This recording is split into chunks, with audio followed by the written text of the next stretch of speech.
नमस्कार दोस्तों, आप सभी का हार्दिक स्वागत है आपके अपने YouTube चैनल राजसमंद वाले गुरुजी पर। तो दोस्तों, ये वीडियो है राज्यपाल के अनुच्छेद से संबंधित। तो हम आइए बिना किसी देर के हम राज्यपाल का अनुच्छेद याद करेंगे।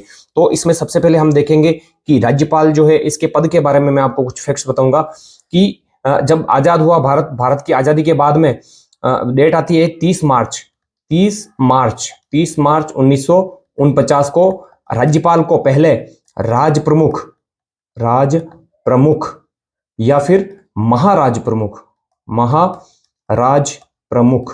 के नाम से जानते थे। कहने का मतलब जब प्रश्न आता है एग्जाम में कि राज प्रमुख या महाराज प्रमुख जो है इस पद का सृजन या ये पद कब बनाया गया, 30 मार्च 1949 को। तब राज्यपाल का पद कब आया? तो राज्यपाल का पद आया 1 नवंबर 1956। ये एक संविधान में संशोधन किया गया जिसको हम कहते हैं 7वां संविधान संशोधन। तो 7वें संविधान संशोधन के द्वारा राज्यपाल के पद को सृजित किया गया। अब इससे इंटरेस्टिंग बात यह है कि जब राज्यपाल का पद सृजित किया गया, राज्यपाल के पद का प्रावधान किया गया, तब राज्यपाल के संबंध में यह था कि राज्यपाल प्रत्येक राज्य के लिए क्या होगा, एक राज्यपाल होगा। लेकिन 7वां संविधान संशोधन किया गया 1 नवंबर 1956 में, और तब यह प्रावधान किया गया कि 2 या 2 से अधिक राज्यों के लिए एक राज्यपाल हो सकता है। तो इसकी जानकारी हम आगे वीडियो में करेंगे। तो इस वीडियो को शुरू किया है हमने, इसमें आपको एक छोटी सी ट्रिक याद रखनी है, और ट्रिक क्या है? पद का निकाय 10 है। ये छोटी सी लाइन आपको याद रखनी है, और इस लाइन के द्वारा आपको राज्यपाल के सारे अनुच्छेद याद हो जाएंगे। देखिए, अनुच्छेद आपको शुरू करने 153 से, फिर 154, 155, 156, 157, 158 और 159। ये है राज्यपाल के अनुच्छेद। अब कैसे हैं? 153 में अनुच्छेद में क्या है? राज्यपाल का पद है। 154 में क्या है? कार्यपालिका शक्तियां। कार्यपालिका शक्ति किसकी? राज्यपाल की। नी का मतलब क्या हो गया यहाँ पे? नियुक्ति, राज्यपाल की नियुक्ति। फिर का आया सेकंड का, इसका मतलब क्या होता है? कार्यकाल, राज्यपाल का कार्यकाल। फिर है अनुच्छेद 157, जिसमें क्या है? यह का मतलब क्या होता है? राज्यपाल की योग्यता, राज्यपाल के पास कौन कौन सी योग्यता होनी चाहिए। फिर इसके बाद में अनुच्छेद 158 में क्या है? द का मतलब क्या हो गया? दूसरी शर्तें कौन कौन सी अभी आपको बताएंगे आगे। और लास्ट बचा है श का मतलब हो गया राज्यपाल से संबंधित शपथ, राज्यपाल जो शपथ लेता है वो। तो अनुच्छेद 153 से लेकर 159 तक राज्यपाल के सारे जो है अनुच्छेद आपको याद हो जाएंगे। अब हम इसके विस्तार से जो है इसकी चर्चा करते हैं। आपको ये लाइन याद रखनी है और आगे अनुच्छेद 153 से लेकर 159 डाल देने हैं। तो अब हम इस वीडियो को शुरू करेंगे। इस वीडियो के अंदर हम देखेंगे कि जो राज्यपाल के पद से संबंधित क्या फैक्ट्स हैं महत्वपूर्ण, और आगे इसकी क्या जानकारी प्राप्त कर सकते हैं। पद, राज्यपाल का पद, इसमें वही बात आती है कि राज्यपाल का पद प्रत्येक, यह लाइन कहां लिखी हुई है कि प्रत्येक राज्य के लिए एक राज्यपाल होगा। यह प्रावधान कहां किया गया है? तो अनुच्छेद 153 में। सीधा सा प्रश्न यह आता है। फिर कि क्या 2 या 2 से अधिक राज्यों के लिए एक राज्यपाल हो सकता है? तो जी हां, बिल्कुल, 2 या 2 से अधिक राज्यों के लिए एक राज्यपाल हो सकता है। जैसे कि एक व्यक्ति 2 या 2 से राज्यों से संबंधित कैसे? कि जैसे राजस्थान राज्य हो गया, हरियाणा या पंजाब। इन 3 राज्यों के लिए क्या एक राज्यपाल हो सकता है? तो बिल्कुल जी हां, एक राज्यपाल हो सकता है। यह प्रावधान कब किया गया कि 2 या 2 से अधिक राज्यों के लिए एक राज्यपाल हो सकता है? कौन से संविधान संशोधन के तहत किया गया? तो 7वां संविधान संशोधन। कब हुआ था? 1 नवंबर 1956 को। और 1 नवंबर 1956 को ही क्या किया गया था? राज्यपाल के पद का सृजन किया गया था। तो ये आपके पद से संबंधित जानकारी है जो है आपके अनुच्छेद 153 में। फिर है अनुच्छेद 154। अनुच्छेद 154 में इसमें क्या है? का मतलब हमने देखा कि कार्यपालिका शक्तियां,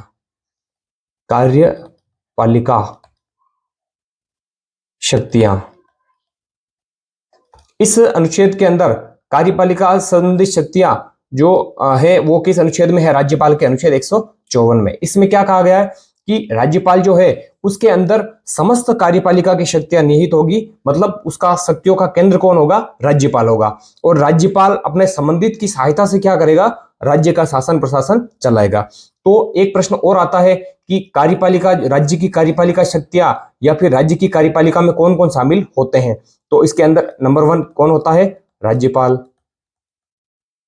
नंबर 2 मुख्यमंत्री। नंबर 3 मंत्रिपरिषद, मंत्री परिषद। और नंबर 4 महाधिवक्ता। महाधिवक्ता, वक्ता का मतलब क्या होता है? बोलने वाला।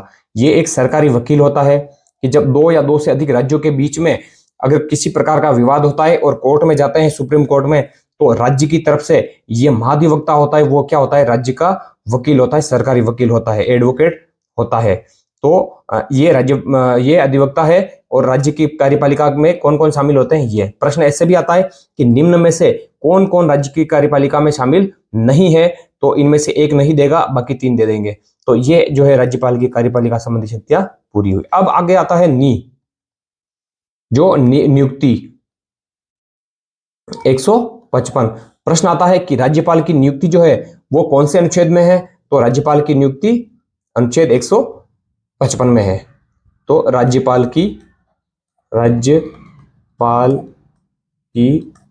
नियुक्ति किस अनुच्छेद में है? अनुच्छेद 155 में। दूसरी बात कि राज्यपाल की नियुक्ति कौन करता है? तो राज्यपाल की नियुक्ति राष्ट्रपति के द्वारा की जाती है, राष्ट्रपति। ध्यान रखने योग्य बात यह है कि राज्यपाल की क्या होती है? नियुक्ति होती है, न कि निर्वाचन। निर्वाचन इसका नहीं होता है। निर्वाचन कहां होता है? जहां पर चुनाव होते हैं और चुनाव के द्वारा कोई व्यक्ति चुना जाता है, तो उसको हम निर्वाचन कहते हैं। और नियुक्ति राष्ट्रपति सीधा किसी भी व्यक्ति को जिसको राजनीति का नॉलेज हो उसको राष्ट्रपति जो है राज्यपाल नियुक्त करता है। ये चीज आपको इसमें ध्यान रखना है। अगली बात कि राज्यपाल की जो नियुक्ति है, नियुक्ति संबंधी प्रक्रिया, राज्यपाल की नियुक्ति संबंधित प्रक्रिया जो है, ये प्रक्रिया हमने कहां से ली है? तो ये एक देश है जिसका नाम है कनाडा। तो ये राज्यपाल की नियुक्ति संबंधी प्रक्रिया हमने कहां से ली है? कनाडा से लिए। तो ये चीज आपको इसमें थोड़ा सा ध्यान रखना है। नियुक्ति के बाद में आपका अनुच्छेद आता है अनुच्छेद 156 जो है का। अब इस का मतलब क्या हो गया है? इस का मतलब होता है राज्यपाल का कार्यकाल। राज्यपाल का कार्यकाल। तो यहां कार्यकाल से संबंधित दोस्तों 3 बातें हैं, आपको 3 बातें इसमें याद रखनी है कि राज्यपाल अपना कार्यकाल किन 3 प्रकार से पूरा कर सकता है। पहली बात कि राष्ट्रपति के प्रसाद पर्यंत, राष्ट्रपति के प्रसाद पर्यंत। राष्ट्रपति के प्रसाद पर्यंत का मतलब क्या होता है कि जब तक राष्ट्रपति की इच्छा होगी तब तक वो उस व्यक्ति को राज्यपाल नियुक्त करेगा। जिस भी दिन राष्ट्रपति को लगा कि ये राज्यपाल नहीं हो सकता है या इसको राज्यपाल नहीं रखना है अब, तो वो जब चाहे तब वो राज्यपाल का निलंबन या उसको निलंबित कर सकता है। पहली शर्त तो होगी आपकी ये। दूसरी शर्त है कि त्याग पत्र या मृत्यु।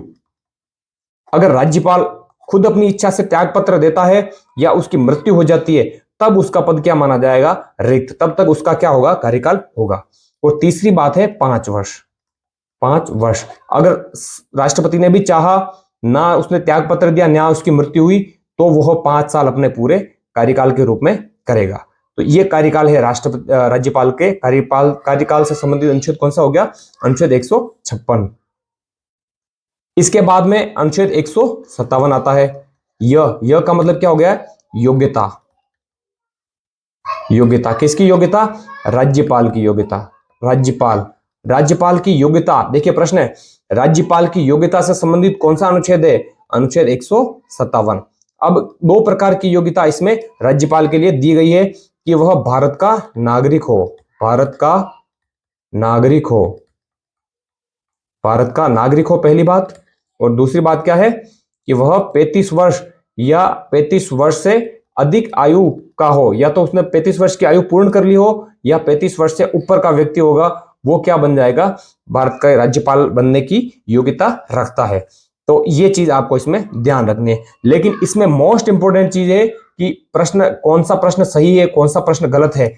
ऐसा प्रश्न आता है, उसमें ऑप्शन में ये दे देता है कि राज्यपाल होने के लिए व्यक्ति को भारत का मूल नागरिक होना चाहिए, भारत का मूल नागरिक हो। मूल नागरिक, मूल नागरिक का मतलब क्या होता है कि उसने भारत में जन्म लिया हो। तो ऐसा प्रावधान संविधान में कहीं पर भी नहीं है, केवल यहां पर योग्यता में दिया गया है कि वह भारत का नागरिक होना चाहिए। जिसका अर्थ क्या होता है कि कोई दूसरे देश का व्यक्ति है, वो अगर भारत में आकर के भारत की नागरिकता ले लेता है तो वह राज्यपाल बन सकता है। यह प्रावधान, इसका मतलब यह होता है। और 35 वर्ष की आयु योग्यता वाला हो गया। इसके बाद में, योग्यता के बाद में आप देखोगे अनुच्छेद आएगा 158, अनुच्छेद 158। 158 वाले अनुच्छेद में क्या दिया गया है, क्या प्रावधान किया गया है, इसमें है दूसरी योग्यता, दूसरी शर्तें कि राज्यपाल बन तो गए, आपके लिए ये योग्यता है, लेकिन कुछ शर्तें भी इसमें दी गई है। शर्तें क्या है? पहली शर्त है कि वह संसद, जो व्यक्ति राज्यपाल बनेगा वो संसद या विधानमंडल का सदस्य नहीं होना चाहिए, अगर वो व्यक्ति राज्यपाल बनने से पहले अगर संसद का सदस्य है या विधानमंडल के किसी भी सदन का सदस्य है, तो जिस दिन वो राज्यपाल बनेगा तो उसकी ये सदस्यता क्या हो जाएगी, ऑटोमेटिक लैप्स हो जाएगी। दूसरी बात क्या कहा गया इसमें कि वह किसी अन्य लाभ के पद पर नहीं होना चाहिए, अन्य लाभ के पद पर नहीं होना चाहिए, अन्य लाभ के पद पे नहीं होना, दोहरा लाभ उसको नहीं मिलना चाहिए। इस कथन का मतलब यह होता है। अगली बात क्या है कि जब किसी भी व्यक्ति को 2 या 2 से अधिक राज्यों के लिए राज्यपाल चुना जाता है, तब उसके वेतन का निर्धारण कौन करेगा? तब उसको, अगर वो डबल काम कर रहा है, 2 से अधिक राज्यों के लिए राज्यपाल का काम कर रहा है, तो उसका वेतन का निर्धारण कौन करेगा? राष्ट्रपति इसके द्वारा राष्ट्रपति करेगा। तो ये चीज आपको इसमें थोड़ी सी ध्यान रखनी है। और अगला और लास्ट अनुच्छेद आपका बच गया है 159। 159 में क्या है? श से शपथ। तो राज्यपाल को शपथ कौन दिलवाता है? यहां पर शपथ की बात आती है तो यहां पर राज्यपाल को शपथ दिलाता है हाईकोर्ट का मुख्य न्यायाधीश।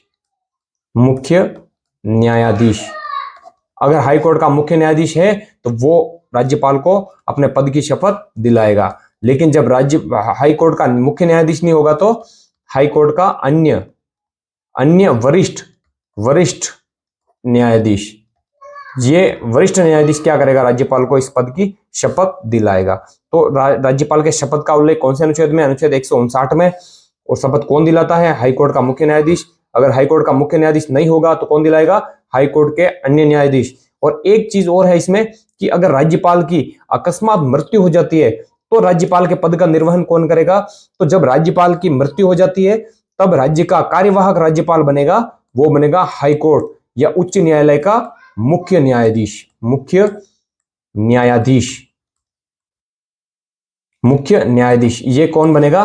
कार्यवाहक राज्यपाल। और मुख्य न्यायाधीश भी अगर नहीं है तो ये बनेगा मुख्य न्यायाधीश। और आपको कमेंट करके बताना है कि राजस्थान जो है इसका हाई कोर्ट कहां पर स्थित है। ये उत्तर आपको इसमें कमेंट करना है। दोस्तों, आपको वीडियो कैसा लगा इसका रिव्यू आप जरूर दें।